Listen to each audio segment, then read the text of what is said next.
नमस्कार मित्रांनो, मी हेमंत. मित्रांनो, छत्रपती संभाजीनगरमधील कुणाल चांदगुडे या तरुणाने कवड्या डोंगर, जो छत्रपती संभाजीनगरमधला कवड्या डोंगर आहे, त्यावरनं उडी मारून जीव दिला. त्याच्यासोबतच त्याचे वडील, जे त्याला वाचवायला त्या ठिकाणी गेले होते, त्याला वाचवता वाचवता त्यांचाही तोल गेला आणि ते खोल दरीत पडले. आणि त्यानंतर अगदी 2-4 सेकंदात त्यांना पडताना पाहून कुणालच्या आईने, संगीता चांदगुडे यांनी सुद्धा त्या दरीत उडी मारली आणि हे कुटुंब, अख्खं कुटुंब एका झटक्यात काही सेकंदात त्याचं नव्हतं झालं.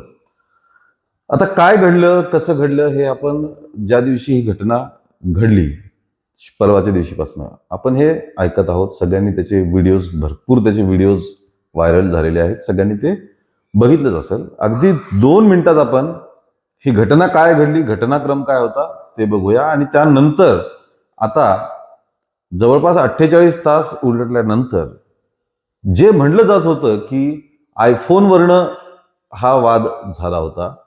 कुणालकडे आयफोन होता, त्याचे हप्ते थकले होते, वडील खर्चाला पैसे देते म्हणून वडिलांचा आणि त्याचा वाद झाला होता. आणि त्यातून त्याने हे पाऊल उचललं आणि हे अख्खं कुटुंब एका झटक्यात संपलं. ही जी थिअरी होती, ही पूर्णपणे बदलताना आपल्याला दिसून येत आहे. त्याबद्दल आपण बोलणार आहोत.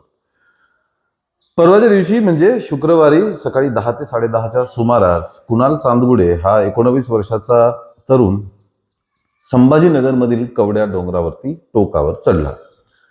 घरात त्याचा, असं म्हणतात, सुरुवातीला प्राथमिक चर्चा ही होती की त्याच्या आयफोनचे इन्स्टॉलमेंट्स हे थकलेले होते, ते भरण्यासाठी वडील पैसे देत नव्हते आणि खर्चासाठी सुद्धा पॉकेट मनी म्हणून सुद्धा पैसे देत नव्हते. त्यावरनं त्याचा आणि त्याच्या वडिलांचे वाद झाले आणि या वादात रागातून तो घरातून निघाला आणि कवड्या डोंगरावरती गेला. त्याच्या पाठोपाठ त्याचे आई वडील सुद्धा त्या ठिकाणी आले. मग हळूहळू ही बातमी, तिसगाव हा तो परिसर आहे जिथे हा कवडा डोंगर आहे, तिसगाव मध्ये ही बातमी पसरली. मग तिसगावचे माजी सरपंच, गावकरी, पोलीस, अग्निशमन दल हे सर्व त्या ठिकाणी पोहोचले आणि कुणालला समजवण्याचा प्रयत्न करू लागले. साधारणपणे 2 ते 2.5 तास त्याला समजवण्याचे प्रयत्न चालू होते. कुणाल कठड्यावरतीच उभा होता. त्याची आई विशेषतः अतिशय व्याकुळ होऊन त्याला विनवण्या करत होती की तू असं करू नको, तू परत ये. सगळे लोक, पोलीस अधिकाऱ्यांपासून ते ग्रामस्थांपर्यंत, सगळे त्याला आवाज देऊन देऊन, ए दादा, ए भैया, असं करू नको, समोर ये, आईकडे बघ, सगळं त्याला समजावत होते. त्याच्या आईने अक्षरशः हे सुद्धा म्हटलं की तुझं तुझ्या पप्पांशी पटत नाही, पप्पांशी तुझे वाद आहेत, तर मी हे बघ, मंगळसूत्र काढून फेकते, मी त्यांना सोडून देते, मी तुझ्यासोबत राहते, पण तू असं काही पाऊल उचलू नको. इतकी व्याकुळ होऊन ती आई त्या कुणालला समजवत होती. कुणालने मग त्याच्याकडचा आयफोन फेकला, त्याचं घड्याळ काढून फेकलं, गळ्यात त्याच्या चांदीची चेन होती असं म्हणतात, ती सुद्धा काढून फेकून दिली. आणि कुणाल एकच म्हणत होता की आता माझ्या आयुष्याचं काहीच सोल्युशन नाहीये, आता हे एकच सोल्युशन आहे, अशा प्रकारचं ते म्हणत होतं. त्याचे व्हिडिओ भरपूर व्हायरल झालेले आहेत. हे सगळं झाल्यानंतर मग कुणालचे वडील मुरलीधर चांदगुडे हे खालनं त्याला समजावून सांगत होते. आई वर त्याच्या समोरच होती. दुपारच्या सुमारास त्याचे वडील हे वर गेले डोंगरावरती जिथे कुणाल उभा होता. खाली अग्निशमन दलांनी जाळ्या लावल्या होत्या, सेफ्टी नेट लावल्या होत्या की जर त्यांनी उडी मारली तरी त्याला जाळीत झेलावं म्हणून. पण अग्निशमन दलाने जाळी लावलेली पाहून तो सारखी त्याची जागा बदलत होता. मग त्याचे वडील वरती आले आणि त्याला घरी चल वगैरे असे तेही त्याला विनवण्या करू लागले. आणि विनवण्या करता करता त्यांनी जाऊन त्याला पकडलं आणि त्याला अलीकडे ओढत होती. या झटापटीत दोघेही जण डोंगराच्या दरीवरनं खाली पडले. त्यांना खाली पडताना पाहून त्याच्या आईने हंबरडा फोडला आणि तिने सुद्धा दरीत उडी घेतली. मित्रांनो, हे प्रकरण जेव्हापासून घडलंय तेव्हा अख्खा महाराष्ट्र हादरून गेलाय. सर्वत्र याच गोष्टीची चर्चा आहे. आणि सुरुवातीला हीच चर्चा समोर आली की त्याचा आयफोन त्यांनी घेतलेला होता, त्याचे हप्ते थकलेले होते आणि वडील त्याचे पैसे भरत नव्हते. हळूहळू आता ही घटना घडली. घटना घडल्यानंतर हळूहळू मग या प्रकरणाने वेगवेगळी वळणं घेतली. काल नवले, जे डीसीपी आहेत छत्रपती संभाजीनगरचे, त्यांनी सर्वप्रथम हा खुलासा केला की फक्त आयफोनचाच वाद या प्रकरणात, किंवा फक्त आयफोनमुळे किंवा आयफोनच्या हप्त्यांमुळेच हे सगळं घडलंय असं म्हणता येत नाही आत्ताच. याची चौकशी चालू आहे, ठोसपणे असं म्हणता येणार नाही, आणि त्यांनी वेगळा अँगल असल्याचं सुद्धा यामध्ये सुचवलं. त्यानंतर हळूहळू गोष्टींचा उलगडा होऊ लागला. कुणालचे काही नातेवाईक होते, त्यांनी प्रसार माध्यमांमध्ये अशा प्रतिक्रिया दिल्या की आयफोनसाठी त्याचं भांडण नव्हतं किंवा वाद हा आयफोनचा नव्हता. त्याच्याकडे ऑलरेडी आयफोन होता, कुणालच्या आईकडे आयफोन होता. काही नातेवाईकांनी असं म्हणलंय की कुणालकडे 2 आयफोन होते, त्यामुळे आयफोनसाठी वगैरे असं काही नव्हतं. एका नातेवाईकाने हे सुद्धा म्हणले की आर्थिक कुठलंही कारण नव्हतं. कुणाल आणि म्हणजे मुरलीधर चांदगुडे यांचं हे कुटुंब जे आहे ते कुठल्या आर्थिक अडचणीमध्ये वगैरे नव्हतं. त्यांची शेती वगैरे होती. स्वतः मुरलीधर चांदगुडे हे एका ट्रान्सपोर्ट कंपनीत ट्रक ड्रायव्हर म्हणून काम करत होते. आई गृहिणी होती. कुणाल स्वतः अतिशय हुशार मुलगा होता. 10वीला अतिशय चांगल्या मार्कांनी तो उत्तीर्ण झालेला होता, आणि एका नातेवाईकांनी माध्यमांमध्ये प्रतिक्रिया देताना म्हटले की त्याची 3 लाख रुपये फी आता ट्युशनची भरली होती. तो नीटची तयारी करत होता, तर डॉक्टर बनण्याचं त्याचं स्वप्न होतं. त्यामुळे आर्थिक विवंचना कुठली होती त्यांना असं नाहीये, असं नातेवाईक सुद्धा म्हणतायत. मग नेमकं काय कारण इतक्या मोठ्या घटनेमागे असू शकतं? मित्रांनो, आपण कालपासून साधारणपणे ज्या काही प्रतिक्रिया, जी काही माहिती प्रसार माध्यमांमध्ये येत आहे, नातेवाईकांच्या द्वारे येत आहे, पत्रकारांद्वारे येत आहे, आपण ती सर्व एकत्रित करून याचा क्रम लावण्याचा प्रयत्न करतोय. पण ज्या प्रतिक्रिया दिलेल्या आहेत, जी माहिती समोर आलेली आहे, आपण तेवढीच मांडत आहोत. यातनं शक्यता वगैरे काय असतील त्या आपण बघूया. कुणालची आई संगीता चांदगुडे यांचं स्वतःचं युट्यूब चॅनल होतं. त्या युट्यूबवरती त्यांनी बरेच व्हिडिओ टाकले होते. या व्हिडिओमध्ये काही व्हिडिओज हे कुणाल सोबतचे होते, तो आईचे पाय धुतोय वगैरे असे सगळे व्हिडिओ होते, आणि काही व्हिडिओमध्ये मात्र संगीता चांदगुडे या नातेवाईकांबद्दल बोलताना दिसून येतात. नातेवाईकांमध्ये प्रामुख्याने त्या मुरलीधर चांदगुडे यांच्या बहिणी म्हणजे स्वतःची नणंद यांच्याबद्दल बोलताना बरेच, आणि एक व्हिडिओ नाही, असे बरेच व्हिडिओ त्यांनी टाकलेले आहेत की तू एका म्हाताऱ्या आई वडिलांचा आधार त्यांच्यापासून दूर केला आहेस. बरं, त्यात एक गोष्ट अशी की साधारणपणे 6 वर्षांपूर्वी संगीता चांदगुडे आणि मुरलीधर चांदगुडे यांना 2 मुलं होती. एक कुणाल, आणि त्याच्यापेक्षा आधी एक मुलगा त्यांना होता, जो 6 वर्षांपूर्वी आजारपणाने गेला होता, म्हणजे त्याचं निधन झालं होतं. असं म्हणतात की तेव्हापासूनच चांदगुडे परिवारातील थोडं वातावरण बदललं होतं, वादविवाद सुरू झाले होते, आणि सगळ्या गोष्टी सुरू झाल्या होत्या. आता संगीता चांदगुडे यांनी जे व्हिडिओ पोस्ट केले त्यात त्या प्रामुख्याने एका महिला सदस्याला नात्यातल्या त्यांना दोष देताना आढळतात, आणि जे त्या बोलतायत त्यावरून त्या मुरलीधर चांदगुडे यांच्या बहिणीबद्दल बोलताना दिसून येतात. भावासोबत तू हे केलं, भावासोबत तू ते केलं, आधार दूर केला, आणि माझा मुलगा गेला तेव्हा तुम्ही पार्ट्या केल्या, असं त्या बोलताना आढळत आहे. त्यातच त्या हे पण म्हणतात की तुमचं कधी चांगलं होणार नाही, तुम्हाला असं तुम्हाला तसं. हे सगळे कारण त्यामध्ये दिसून आले.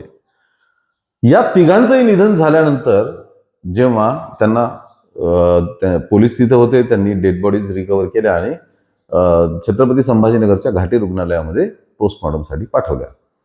तिथनं जेव्हा त्यांच्या बॉडीज नातेवाईकांच्या ताब्यात देण्यात आल्या तेव्हा मुरलीधर चांदगुडे यांच्या बहिणीचं म्हणणं आहे की संगीता चांदगुडेच्या नातेवाईक म्हणजे तिच्या आईवडिलांनी वगैरे त्यांनी सांगितलं की फक्त आमच्या मुलीची आणि आमच्या नातवाचीच बॉडी आम्ही घेऊन जाणार, तुमच्या भावाची बॉडी तुम्ही घेऊन जा. त्यामुळे काल अंत्यसंस्कार जे आहेत ते संगीता चांदगुडे आणि कुणाल चांदगुडे यांचे छत्रपती संभाजीनगरच्या मुकुंदवाडी स्मशानभूमीत पार पडले.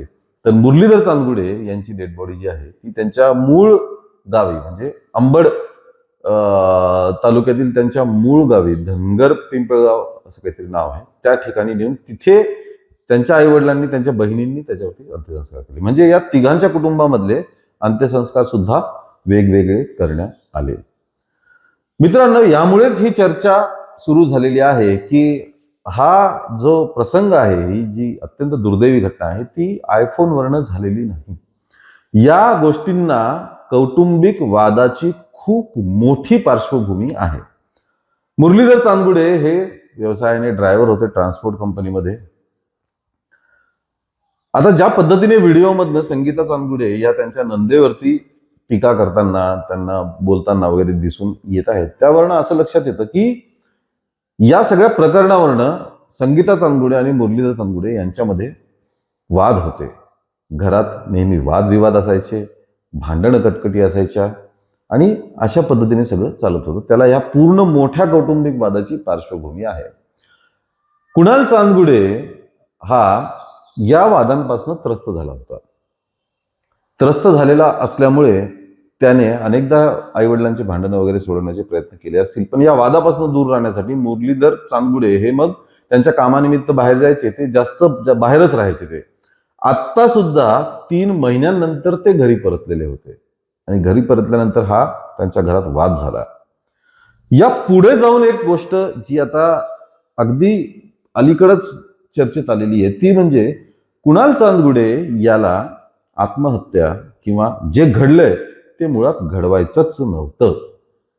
काही वेळापूर्वी त्याच्या 3 नातेवाईकांनी, जे नात्याने त्याचे मावस काका वगैरे असे कोणीतरी लागतात, त्यांनी ही माहिती दिली की कुणाल हा फक्त आई वडिलांना भीती घालण्यासाठी, त्यांच्यातल्या वादात, त्यांच्या वादाला फुलस्टॉप देण्यासाठी, त्यांना भीती घालण्यासाठी, त्यांचे वाद मिटवण्यासाठी त्यांनी हे पाऊल उचललं होतं की मी आता जीव देतो या वादाला वैतागून, तुमच्या भांडणांना वैतागून मी राहणार नाही, अशी भीती घालण्यासाठी तो गेला होता.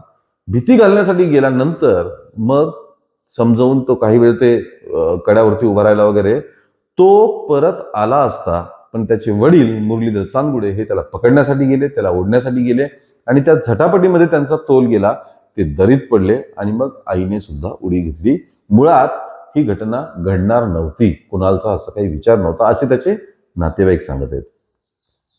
घरातल्या वादांना, घरातल्या भांडणांना वैतागून, कंटाळून एक तरुण मुलगा 19 वर्षाचा या टोकाचं प्लॅनिंग करतो. त्यामुळे याला कौटुंबिक वाद, कौटुंबिक पार्श्वभूमी वादाची स्ट्रॉंग पद्धतीने दिसून येत आहे. त्याचप्रमाणे मुरलीधर चांदगुडे यांच्या बहिणींच्या ज्या प्रतिक्रिया माध्यमांमध्ये आलेल्या आहेत त्यात त्या असं म्हणतात की मुरलीधर चांदगुडे यांनी स्वतःच्या मनाने संगीता चांदगुडेशी लग्न केलं होतं. त्यांचे नातेवाईक, त्यांचे वडील वगैरे यांच्या ज्या प्रतिक्रिया आहेत त्यात असं समजतं की घरच्यांना माहितीही नव्हतं मुरलीधर चांदगुडेंनी परस्पर लग्न केलेलं आहे. कामानिमित्त मुरलीधर चांदगुडे 20-22 वर्षापूर्वी छत्रपती संभाजीनगरला आले होते. तिथे त्यांचा संगीता यांच्याशी परिचय झाला असेल आणि त्यांनी स्वतःच्या मनाने लग्न केलं असं नातेवाईकांचं म्हणणं आहे. पण लग्न केल्यानंतर संगीता चांदगुडे या नातेवाईकांशी त्यांना संबंध ठेवू देत नव्हत्या. आईवडिलांशी नाही, बहिणींशी नाही, कोणाशीही संबंध ठेवू देत नव्हत्या. शेत काही वडिलांचं त्यांच्या वाट्याला आलेलं होतं, ते शेत त्यांनी बटाईने देऊन टाकलं होतं करण्यासाठी आणि त्या निमित्ताने फक्त ते कधी महिना 2 महिन्यातून एखादी चक्कर शेताकडे मारायचे, पण तेव्हा सुद्धा ते घरी येत नव्हते, घरासमोरून जात होते, असं त्यांच्या बहिणींचं म्हणणं आहे. म्हणजे हे कौटुंबिक वाद जे आहेत ते चांगलेच टोकाला पोहोचलेले होते. यातनं मग घरात भांडण नवरा बायकोचे, त्याचा विपरीत परिणाम मुलावरती आणि मग मुलाने वैतागून त्यांना भीती घालण्यासाठी हे सगळं केलं. पण त्याला पकडण्याच्या नादात तोल जाऊन ते पडले आणि आईने सुद्धा उडी मारली. कुठे सुरू झालेलं प्रकरण हळूहळू त्याची उकल होत सध्या आता ही माहिती सगळी समोर येत आहे. मित्रांनो, कारण जे काही असतील, कौटुंबिक वाद कोणत्या घरामध्ये नसतात, सर्व घरांमध्ये हे वाद वगैरे आपल्याला दिसून येतात. पण त्या वादाच्या काही मर्यादा असायला पाहिजे, त्या वादाच्या काही सीमा असायला पाहिजे. एक तरुण मुलगा हुशार, ज्याचं डॉक्टर बनण्याचं स्वप्न होतं, आई वडिलांचा एकुलता एक मुलगा होता तो, कारण एक मुलगा त्यांचा 6 वर्षांपूर्वी वारला होता. आई वडिलांचा एकुलता एक आधार. मुरलीधर चांदगुडे हे सुद्धा त्यांच्या आई वडिलांचे एकुलते एक होते, म्हणजे बाकी बहिणी होत्या, मुलगा हा एक होता. त्यांना बहिणींची लग्न वगैरे झालेली आहेत. म्हणजे एक चुकीचं पाऊल, एक चुकीचा समज, एक चुकीची कृती आयुष्यात किती लोकांना उद्ध्वस्त करून गेली. त्याचे आई वडील अत्यंत वयस्कर आहेत, मुरलीधर चांदगुडेंचे, गावात राहतात, वयस्कर आहेत, वयोवृद्ध आहेत. त्यांना ही घटना घडली दुपारी 1-1:30 वाजता, म्हणजे 10 वाजेपासून सुरू झाला होता सगळा घटनाक्रम. 1-1:30च्या सुमारास त्या तिघांचाही मृत्यू झाला. मुरलीधर चांदगुडे यांच्या आई वडिलांना ही गोष्ट कळवण्यात आलेली नव्हती. त्यांना संध्याकाळच्या सुमारास असं सांगण्यात आलं की काय पाय फ्रॅक्चर झालाय, काहीतरी झालाय, आम्ही त्याला गावाकडे घेऊन येतोय म्हणून. आणि थेट त्या आई वडिलांच्या समोर त्यांच्या मुलाची डेड बॉडी आली. तोपर्यंत बॉडी समोर येईपर्यंत मुरलीधर चांदगुडेंच्या आईवडिलांना काहीही माहिती नव्हतं. अतिशय वेदनादायक, धक्कादायक, गुंतागुंत, कौटुंबिक वाद या सर्वातनं जे काही घडलंय खवड्या डोंगरावरती संभाजीनगरच्या, अत्यंत दुर्दैव आहे, अत्यंत हृदयद्रावक घटना आहे. ज्या पद्धतीने त्या 19 वर्षाच्या मुलाचा जीव गेला. आता पोलीस तपासात ते समोर येईल. पोलीस फक्त माहिती घेत नाहीत, त्याचे पुरावे सुद्धा जमा करतात आणि मग काय फायनल निष्कर्ष निघतो ते आपल्या समोर येईलच. आम्ही तुम्हाला माध्यमांमध्ये किंवा इतरत्र जी काही माहिती येतोय ती माहिती तुम्हाला सांगत आहे. तुम्ही सुद्धा असंख्य व्हिडिओ आता या विषयावरचे बघितले असतील. त्या सर्वांवरनं तुम्हाला काय वाटतं, ही घटना कशी घडली, कुणालने असं डिसिजन कसं घेतलं, हे सर्व तुम्ही प्रतिक्रिया द्या कमेंटमध्ये. तुमचं मत काय आहे ते जरूर नोंदवा आणि मांडा. या व्हिडिओला लाईक आणि शेअर करा आणि आमच्या चॅनलला ताबडतोब सबस्क्राईब करा. धन्यवाद.